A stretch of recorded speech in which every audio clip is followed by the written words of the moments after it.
And let me introduce you to Rosemary Thornton. And Rosemary is with us from Norfolk, Virginia, and the story of how she came here is very, very interesting, and I think you're probably going to be going into that, but Facebook had a lot to do with it. So those of you who think Facebook is silly, if it wasn't for Facebook, she wouldn't be here. So think about that. And Rosemary has written 8 books on Sears catalog homes. Just Sears or any of the others? The others as well. The others as well. So, and she's been doing professional writing since 1991. So research is something she takes extremely seriously, and this is something really special to her. So you don't want to hear me, you want to hear her. So without further ado, Rosemary, thank you very much for doing this.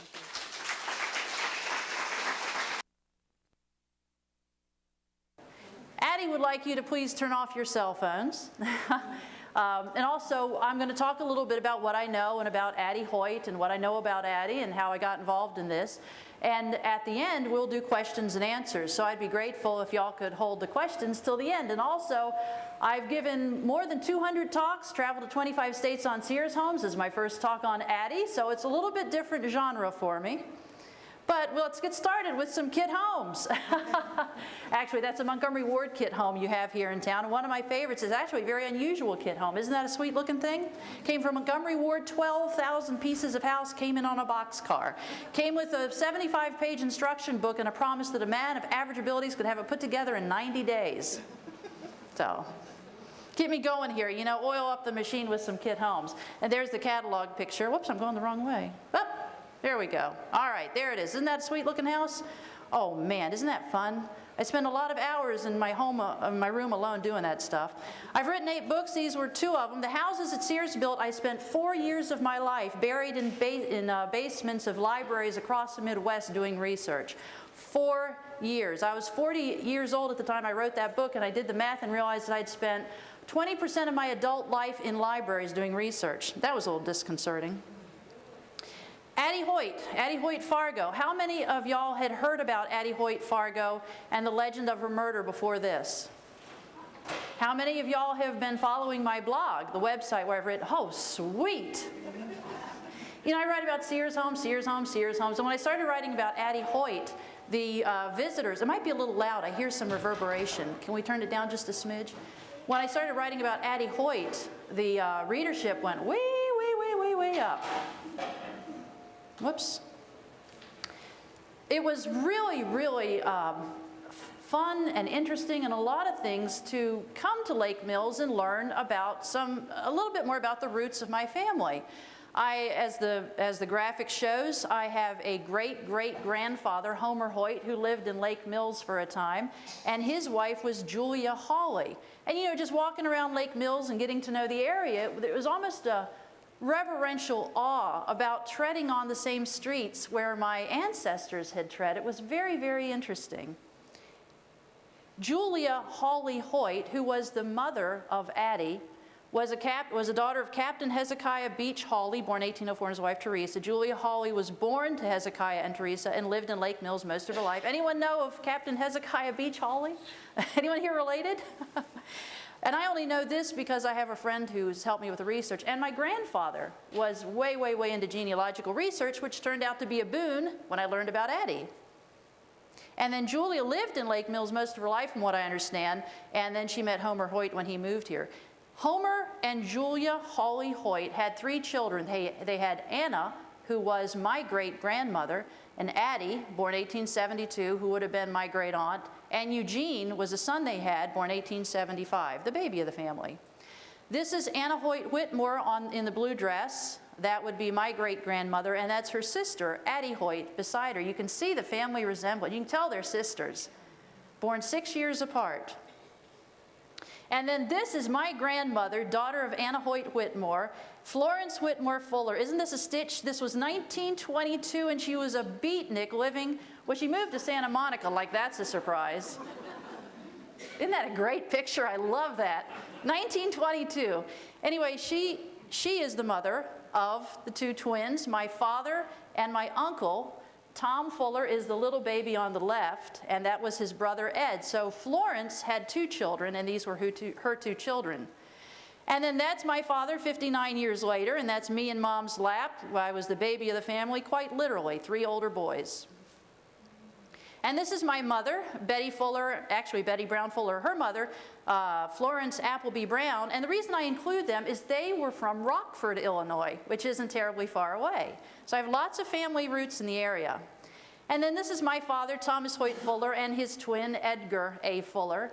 And what's really interesting, I mean, we're going to talk about Addie very shortly here, but the Fuller twins were the only great-grandchildren of Homer and Julia Hoyt. So me and my brothers and one cousin we have that's the daughter of Ed Fuller are the only blood kin to Addie Hoyt. Isn't that interesting? And it's my father, Thomas Hoyt Fuller, named after the Hoyts. Born June 13th, 1919, died June 10th, 2011. You can see he passed on fairly recently. And a year before he passed on, I had moved him out of his 2,000 square foot brick ranch in Portsmouth, Virginia, into a little 400 square foot assisted living facility, also in Portsmouth, Virginia. And that took weeks of sorting through a lifetime of accumulation. The man documented everything, saved every scrap of paper. True story to a testimony of his documenting. He would document the roaches he found in his house. I found a log. I made a picture of it because I knew nobody would believe it, but it said, and then he would document how they responded to the miscellaneous pesticides he applied to them. It'd be 8:44 p.m. Sunday evening, sprayed, and it was some kind of pesticide on this roach. Legs still moving, albeit weakly. Couldn't make it. I took a picture with my cell phone and sent it to my daughters. I mean, he titled it Roach Log. So cleaning up after that took weeks and weeks and weeks. So when I moved him out of the into the assisted living facility, that was really the big effort, you know, getting him out of the house into a very small apartment where people could help him with his needs. So when he passed on, and it fell to me to get him out of, to move everything out of the assisted living facility, I had already decided, there were a handful of things in his dressers that had nostalgic value, and I was just going to pluck them out, and then I was going to just call somebody to just get the rest out of there, because I'd already been through everything too many times to count. It was such a big effort. So while I'm going through his stuff, I found this photo album. And here's a picture from the photo album, and I opened it, and I literally opened to the picture of a horse wearing a doily, and I thought, what is this he's kept? And I thought, did he pick it up off the trash or a flea market? Where in the world did it come from? So, I need to back up a little bit. What's interesting, I had hired somebody to come to my father's assisted living facility and help clean out. In fact, I was to meet the guy there, give him a check, and walk out the door, because I had everything I wanted. Well, the guy was 2 hours late showing up. So I handled it very maturely. I sat on the love seat in my father's living room and sobbed like a baby, because I was just up to here. I'd had it with everything. So I think, okay, I got some time to kill. I might as well start going through this stuff myself. And that's when I found this album. I open it up, I see the horse with the doily, and I throw it right in the trash. I said, I do not have time for this. So I sit and I'm looking through some more stuff, and that picture album's calling my name, and I walk back over to the trash, and I pull it out of the trash, and I open it again, and again, a picture of somebody I've never seen before. I don't know who these people are. And again, I pitched it right into the trash, and I thought, I've had it with this. So one more time, later on, I'm going through more stuff. I retrieve it one more time, and I hadn't even come prepared to take anything home with me, so I grabbed a pillowcase, and I threw the photo album in a pillowcase. There were 2 of them. Threw them both in a pillowcase and hauled them home, and the guy did show up after 2 hours, and he finished up, and that was great. So this thing actually landed in the trash twice and was retrieved twice. I found this quote from Ansel Adams: a photograph is usually looked at, seldom looked into. And that's what I had done with these photos. I looked at them like, nah, all these people are dead, so what, and tossed it. And like I said, when you've cleaned out 2,000 square feet of roach logs and assorted miscellany, you don't want to look too close at some of the drawers. In one of the photos had written on the back, in what I'm pretty confident was my great-grandmother's hand, Addie Hoyt and Enoch Fargo. Or actually, it was written just like this: Addie Hoyt and Enoch Fargo, their wedding day, 1896. Well, my grandmother was born in the Dakota Territories. So I figured, oh, they were married in Fargo. I didn't know. So that is what I believe. So I contacted my buddy, David Spriggs, lives in Norfolk, about a block away. He's a genealogical researcher. And I said, hey, David, got this picture, look at the back, help me figure it out. Well, he spent hours working on this. He called me and he said, Fargo is not the location. Fargo is the last name. And he said, and your great aunt Addie and her husband lived in this little town in Wisconsin, and that's kind of how it all got started. Addie Hoyt and Enoch Fargo wedding day, February 8, 1896. This was the first photo that I found. This photo was actually loose, not in the album, which I thought was very interesting. And when I looked at this, I thought, wow, he looks a little bit older than her. And she looks very petite. I thought she was very beautiful.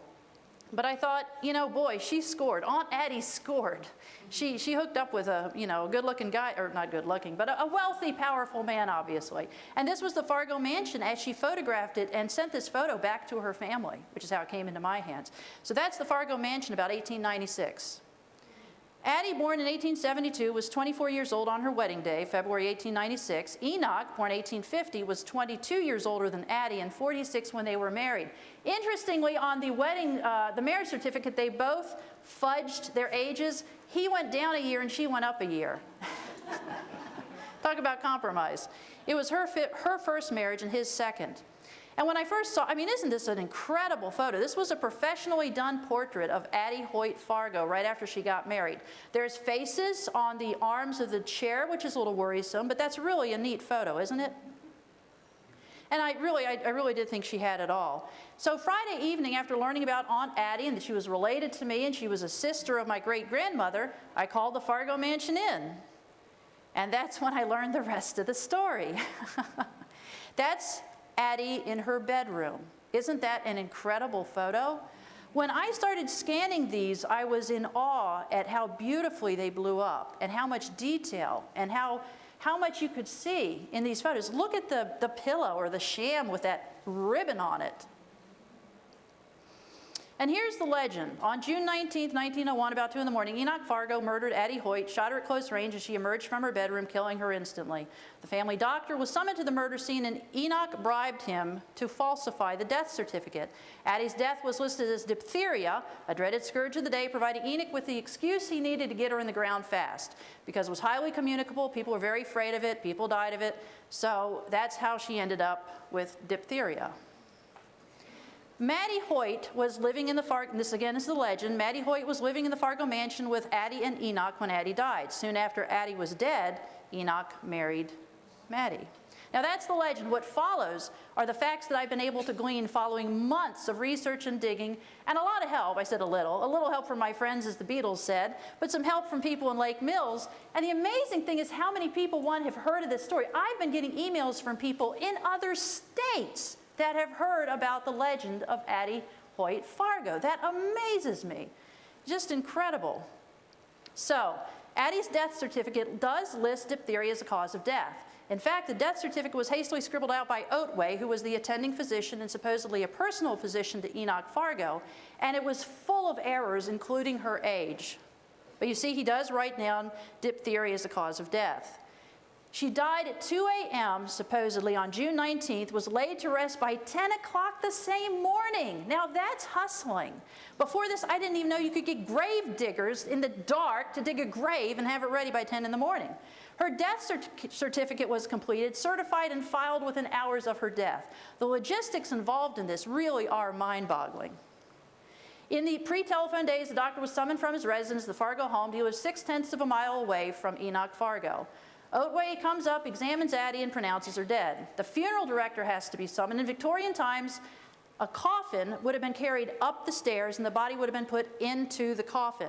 And she would have been laid out behind closed doors and then carried downstairs and out through the rear door. My background is historic architecture, and something I know about is old houses. And they actually had a design feature built into old houses that there was a way to get the coffin up the stairs and down the stairs without making things ugly. And I wish I had a picture of this, because most old houses you can see it pretty readily. But typically in an old house you have the main risers coming up, and then you have a 90-degree turn, and then you have another set of risers going up. And if you can lean over the balcony on the second floor and look down, you will see a rectangular shaped space created by the staircase pattern. And what they would do is they would take the coffin down, they would actually put it over the rail and lower it down to the ground. And that was specifically because we did are dying at home back in the day, they would not sling a body over their shoulder and carry it downstairs. The Victorians were very big on treating the body with the ultimate respect. So the funeral director is summoned, they get the coffin upstairs, carry you downstairs, and out through a rear door. You never take them out through the front door. That was, in my vernacular, bad juju. It was just bad. They always went through a rear door. So this meant the coffin had to be found, carried into the house up the stairs. Addie's body was respectfully placed into the coffin and removed immediately from the house. Now here's an overview of all the stuff that had to happen between 2 and 10. Now those folks were hustling. And you can read through it. I won't read the whole thing, but body removed, burial permit, her body is prepared for burying, grave diggers have to dig the grave. Death certificate is completed by Dr. Otway's attending physician, and the beauty part is the death certificate is certified as true by the county health official, who just happens to be Dr. Otway. Boy, that worked out well, didn't it? Addie is laid to rest at 10 a.m. the same morning. The same morning. And laid to rest, I learned, and this is a little disturbing to me, she never had a funeral. Laid to rest in the vernacular of the day just meant they put her in the ground. So this woman was a socialite, married to one of the most wealthy men in the community, and she never got a funeral.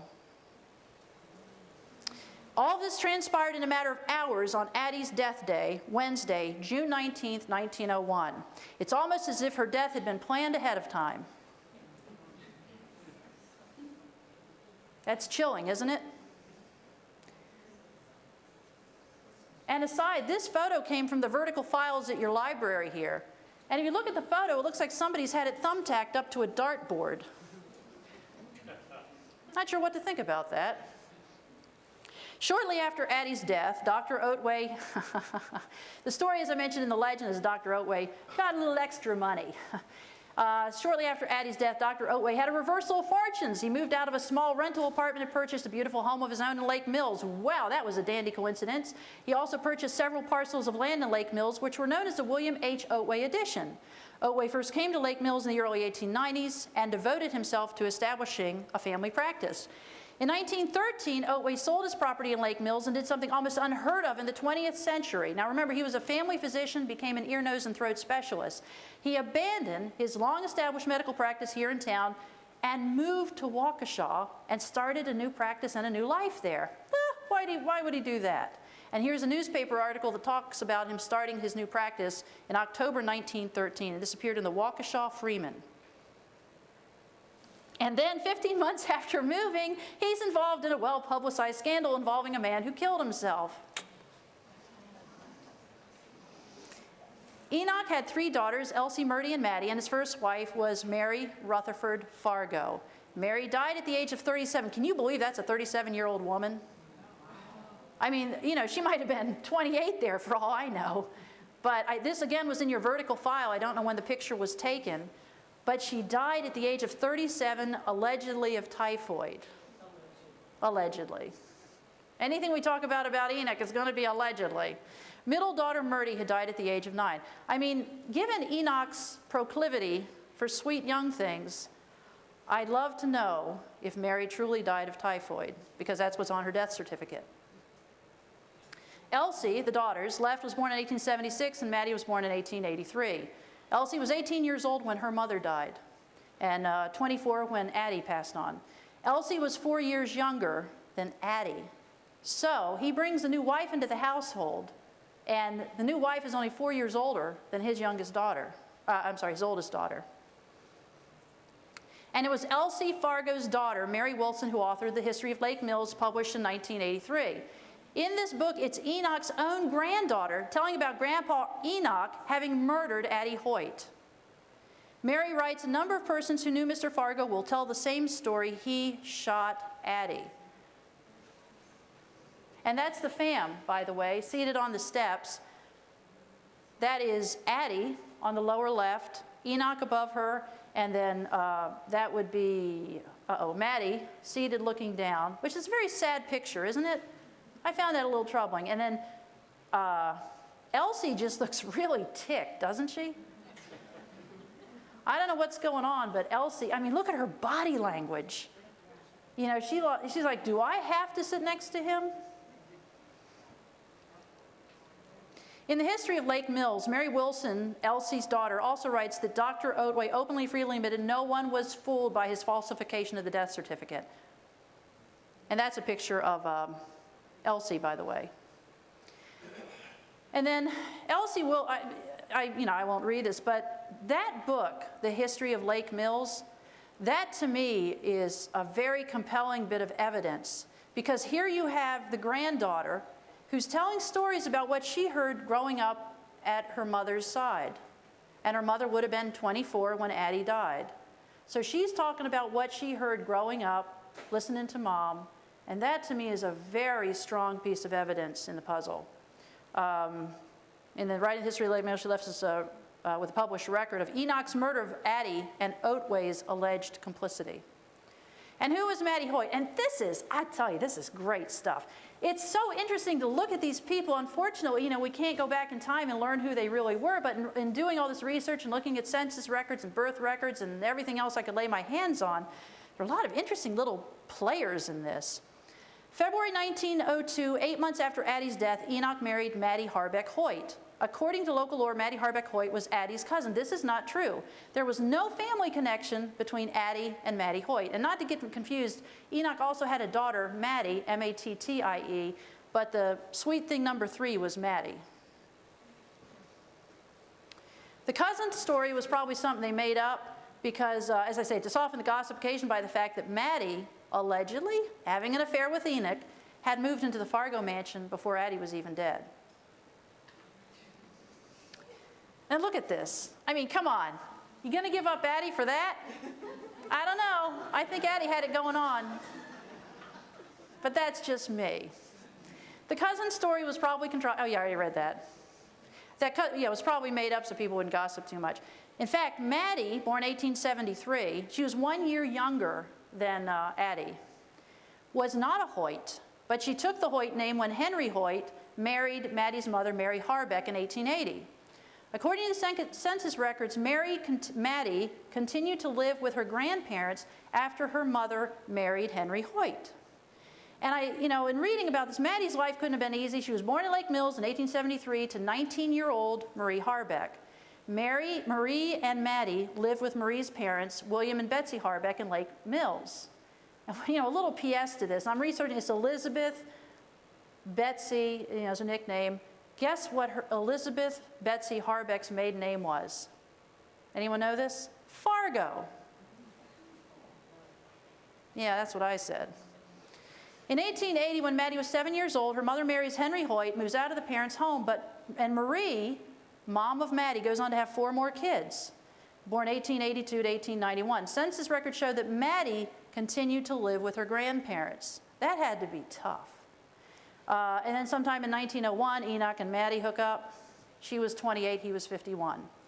For Maddie, it must have been like a dream come true to have a patriarchal figure like Enoch. Suddenly, this wealthy guy, I was going to say handsome, but I'm not going there. This wealthy guy show up and say, hey, you want to come over to my mansion?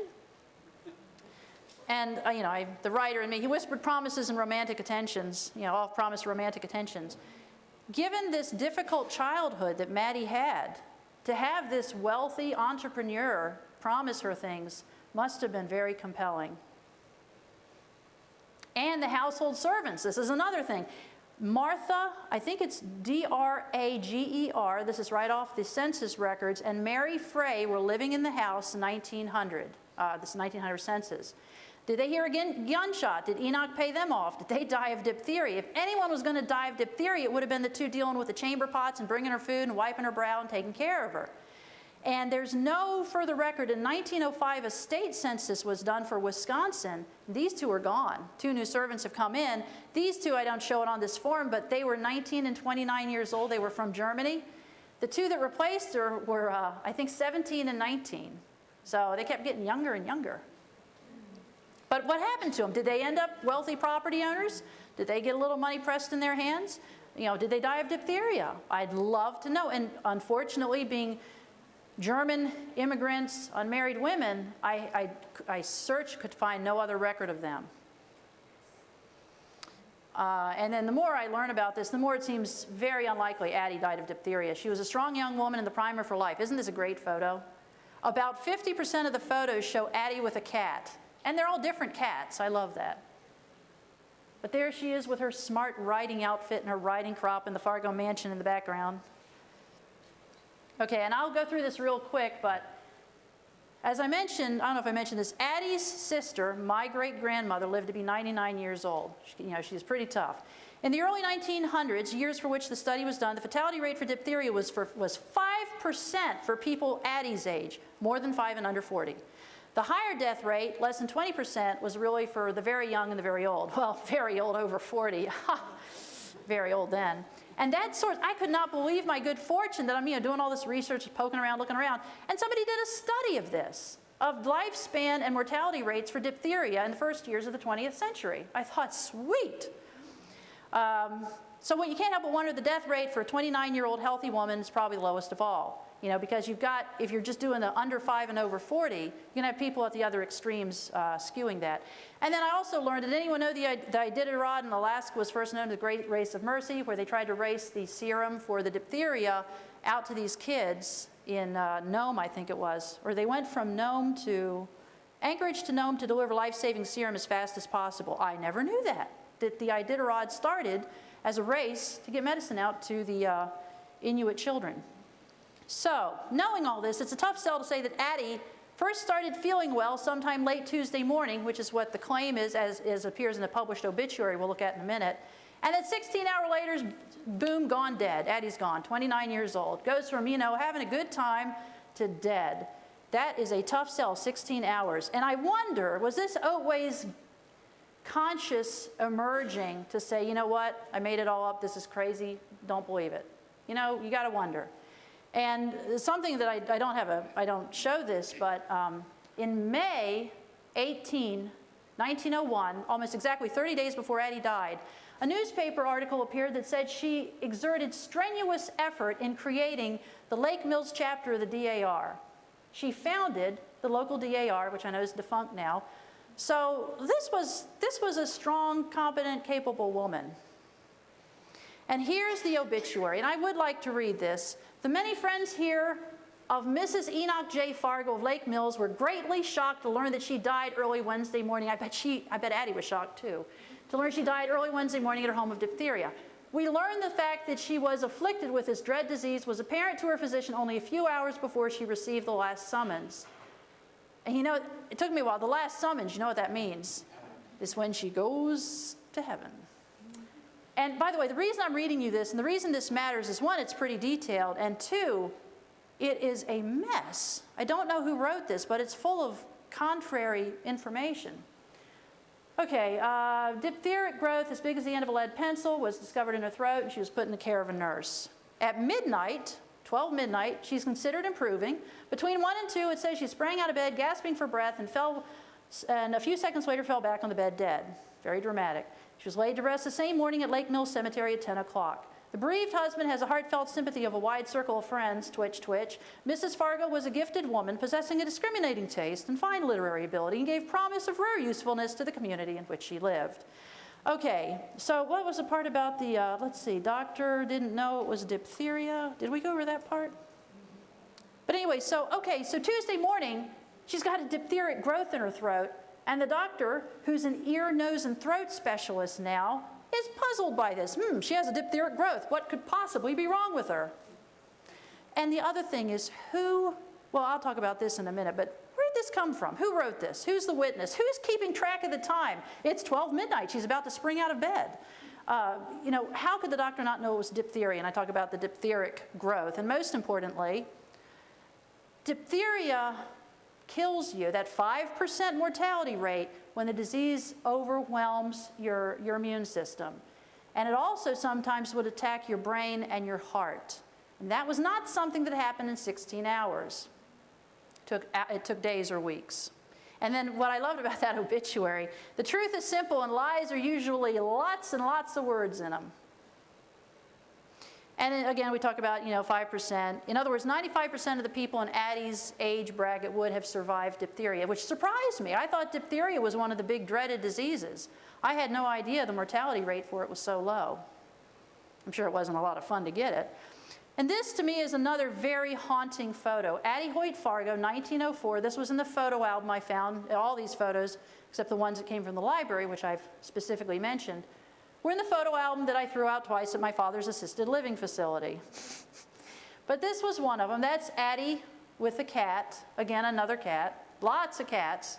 There's a picture, I should have included it. There's a picture of her playing poker with Elsie, and they're seated on the front porch of the Fargo mansion, and they're playing poker, and the chips are all piled up, and the caption read, "We're playing poker and we have a real kitty." And there's a cat, in the middle of everything on the table. The scanner blocked out a little bit, but it says Addie Fargo, 1904. And because I have some other photos where Anna Hoyt Whitmore, my great-grandmother, wrote the caption, I was able to glean that my great-grandmother wrote this caption as well. It says Addie Fargo, 1904. And I was like, what a puzzle that is. In the early 1880s, my great-grandmother married Wilbur W. Whitmore in Lake Mills and moved away from Lake Mills. They moved to Denver. She stayed there until Wilbur died in 1939 and then moved to Santa Monica. This photo is dated 1922. And by the way, that's my father in the front seat. The photo would have been 22. And that's my Uncle Ed in the back seat. My father always wanted to be behind the wheel of a car, and I see that started young. So the point is, Addie's in Lake Mills with Enoch. And Anna Hoyt, her sister, is in Denver now. This would have been early 1900s. Communication's difficult, especially if you have a not-so-nice husband who's censoring your mail and won't let you send things out, which I suspect may have been happening. I don't know. This is conjecture. This isn't a fact. But who knows what was going on in the household, that she may not have been able to sit down and write a letter to Anna and say, listen, things aren't going well in this marriage. Who knows? But the point is, so Anna is living her life. Let's see, she would have had a couple children by this point out there in Denver. So back to this photo. She wrote 1904. So 3 years after Addie has died, her own sister apparently didn't realize she was dead.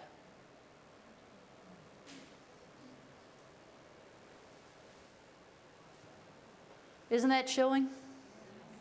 When did she find out that her beloved little sister had died? When did somebody send her a note and say, by the way, there's a reason you haven't heard from Addie for a while?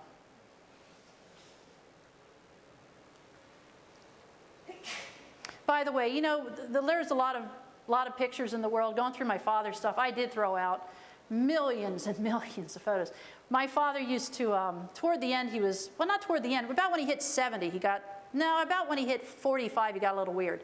But anyway, he would go to church, and he'd take his camera to church. How many people do you know take their camera to church? He would go to church, and he would tap women on the shoulder, because they're all dressed up in their pantsuits. Oh, he loved pantsuits. And when these women would spin around to see who tapped them, he'd snap their photo. So I threw out billions of photos of women going. So then he moves into assisted living. And my husband, my dear husband, he says, I'll take a bet that he's going to be evicted from that assisted living in 30 days. And the problem was nobody would take the bet because everyone knew he was going to be evicted in less than 30 days. So at the assisted living facility, can't get out to church, his mobility decreased. At the assisted living facility, he takes to doing it ever more. So I'm going through all these pictures. Some of the women, they're in pantsuits, but they're in wheelchairs or... True story. So, I could talk about my dad. Got arrested for stealing an electric scooter from the Kroger store. He walked to the Kroger, stole the scooter, drove it back to the assisted living facility, parked it in a handicap spot, and went inside and asked an old lady out for dinner. I get a call from the assisted living facility. They said, well, Rose, we've had a little problem here. What?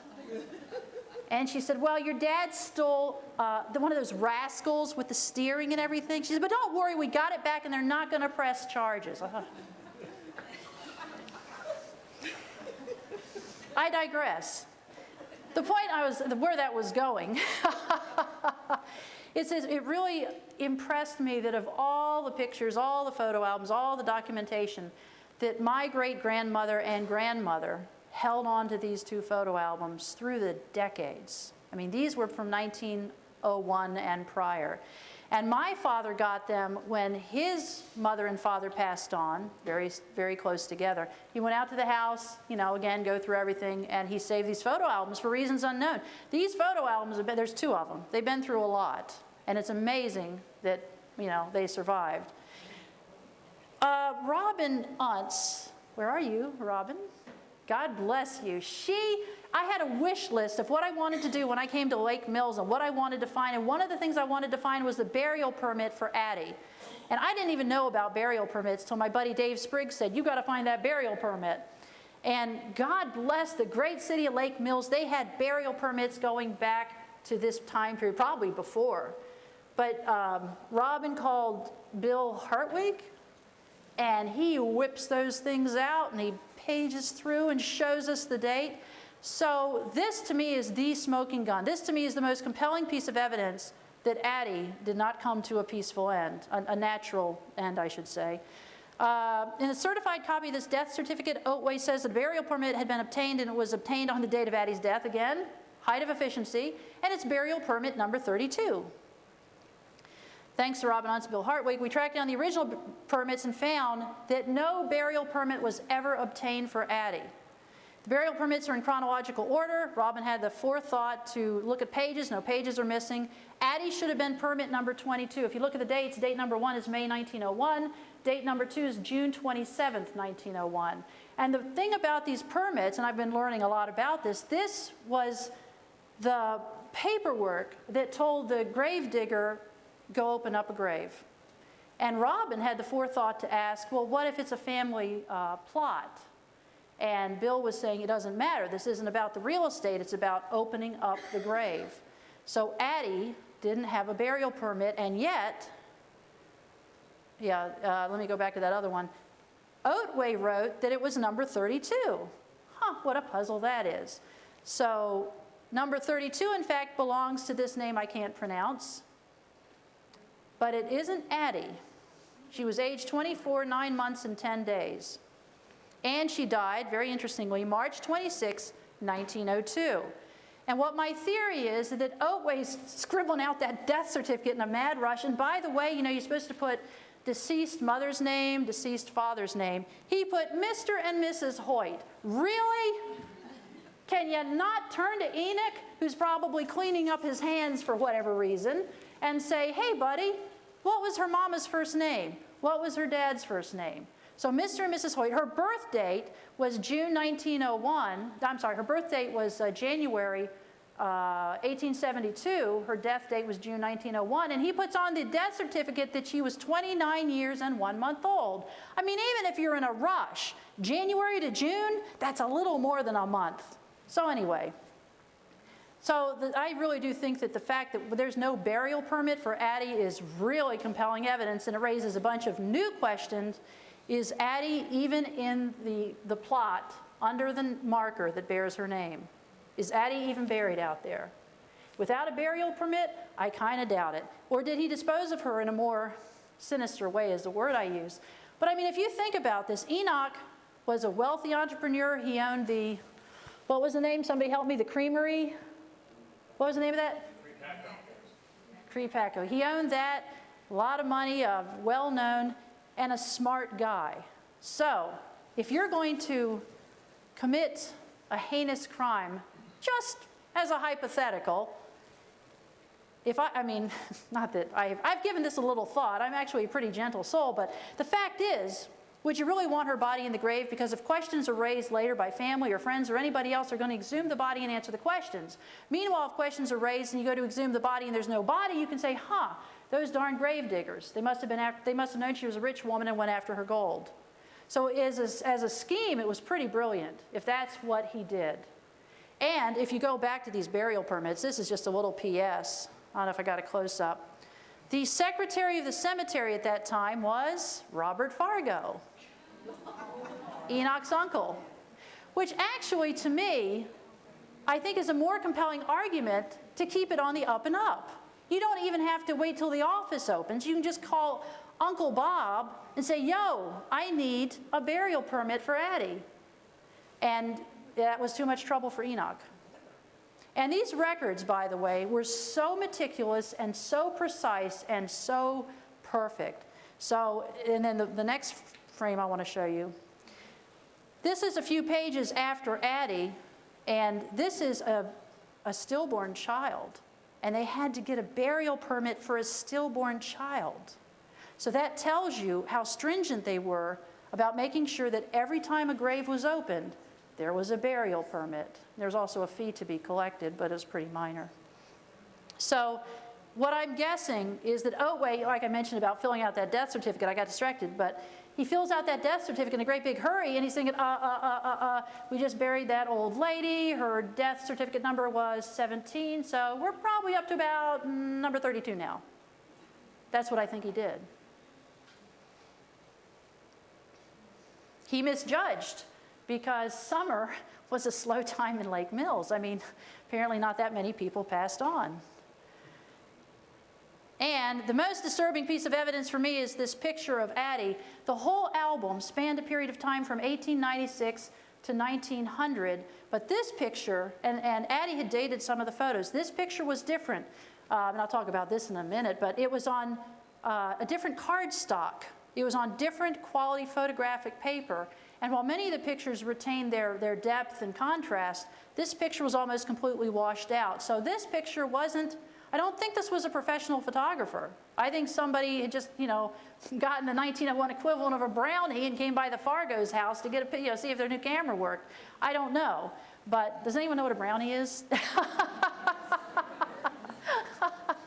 Old cameras. So this is Addie sitting in the front yard with Enoch, probably taken shortly before her death, and we're going to look at some even more close-ups. Now, my dear sister-in-law pointed out to me that the reason Addie looks so different is the receding hairline. Her hairline's gone back a good inch, inch and a half. And not only that, we'll look at the comparison, her hairline used to be like mine. It was just very thick and very even. And here it's jagged. It's zigzags in and out. Her eyebrows, and this could be the lighting, but it appears her eyebrows have thinned. And there's also, she looks like she fell down the stairs on her face. There's the contrast, 5 years apart. Life with Enoch, sweet, huh? And I don't know what this is about on her right side. You see the waves? I don't know if that's a distortion. I don't know if that's swelling. I don't know what's going on. But if you look at the Cupid's bow over her mouth, one side is, first off, it's no longer aligned with the fulcrum, the indent in her nose. It's all off-center now. She's very thin-lipped as a 24-year-old girl. As a 29-year-old girl, her lower lip is badly swollen, the one side's badly swollen, and her nose is a little twisted. And plus that fulcrum no longer falls on top of the Cupid's bow. So something bad happened to Addie. In addition, again, you got to think about life 110 years ago. Women were considered more like children than a partner. So if your wife misbehaved, it was your prerogative, if not your duty, to slap her around a little. And the rule of thumb, you know where that comes from, right? That you're not supposed to beat your wife with a stick that's thicker than your thumb. That's where the rule of thumb. And how about hysterectomy? Anyone know the etymology of that word? It was believed that the uterus was a hysteria-producing organ. So when you get those women shed of their uterus, you're relieving them from hysteria, hence the word hysterectomy. So it's not unlikely that she got slapped around a little. Or she was very accident-prone, after she lived in that big mansion. But that, to me, was a very disturbing photo. And I didn't see this until I scanned it at 2400 DPI and blew it up and blew it up and blew it up and blew it up. Here you can see the hairline up close. And there's a comparison of the two. And again, there's a side-by-side comparison. And there's the lips. You see how much those have changed? Hardly looks like the same person. And you can also see her nose has got a little twist to the side that it didn't have before. 5 years. So maybe, you know, personally, I do not believe she died of diphtheria. And I'm not convinced that she was shot. I mean, who knows? Who knows? He may have gone too far with a beating one night. He may have just smothered her because he was tired of her. You know, who knows what happened to Addie, but the fact is, life for Addie was hard, very hard. And this photo album, in the front of it, this big photo album, there's a little one and a big one, and the big one said, "Merry Christmas to Wilbur from Addie." And I thought, well, what in the world? She's, you know, going to the trouble of putting a parcel together and mailing it to her family out in Denver, but she's sending it to her brother-in-law. That just didn't make any sense to me. And again, there's Wilbur sitting in the front seat with my dad, and that's Anna in the back seat. I think she knew Wilbur was a good man, and he was an experienced negotiator. That was his work. She trusted him, and maybe she thought he'd be able to read between the lines with that photo that she stuck in the middle of the photo album in the center of the page. I really think that was her message to home. Help me. Don't let him kill me.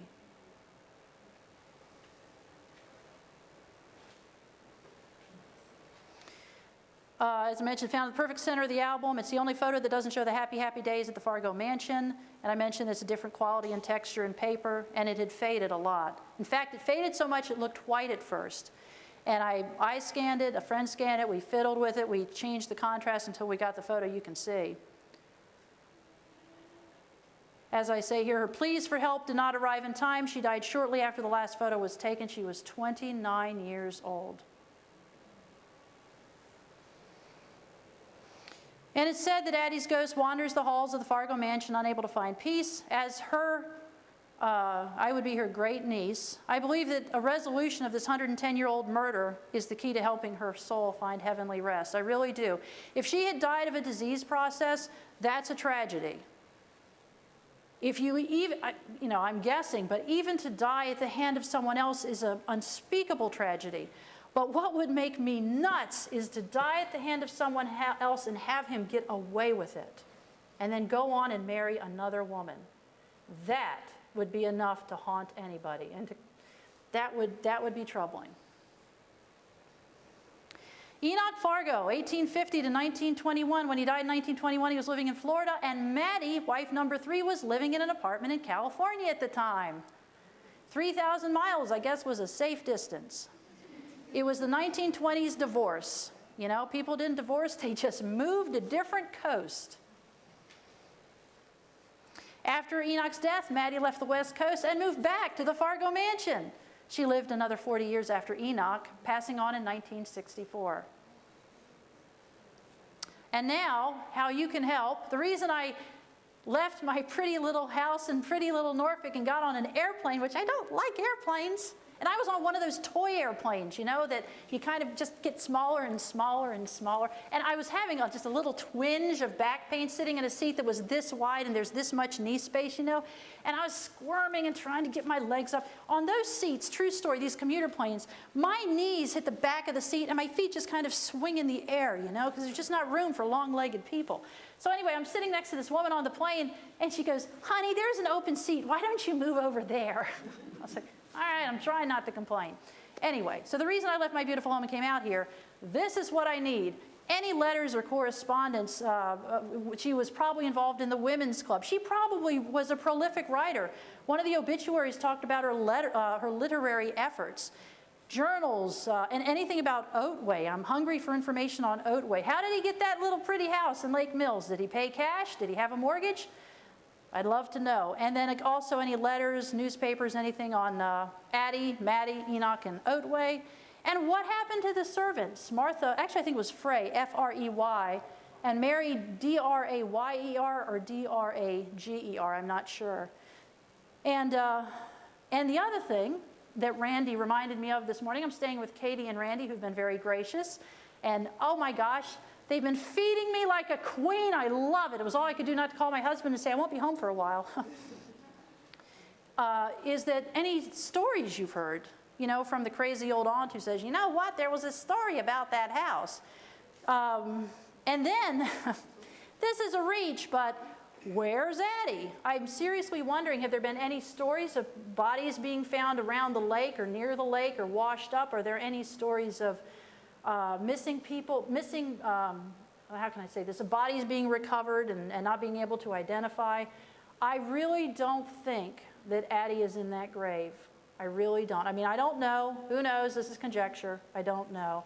And lastly, we'll have questions and answers, but my last thing is, I've gotten a lot of emails and comments from people who are like, well, you can read about the Fargos, you can learn about this, you can learn about that. There is a plethora of information on the Fargos.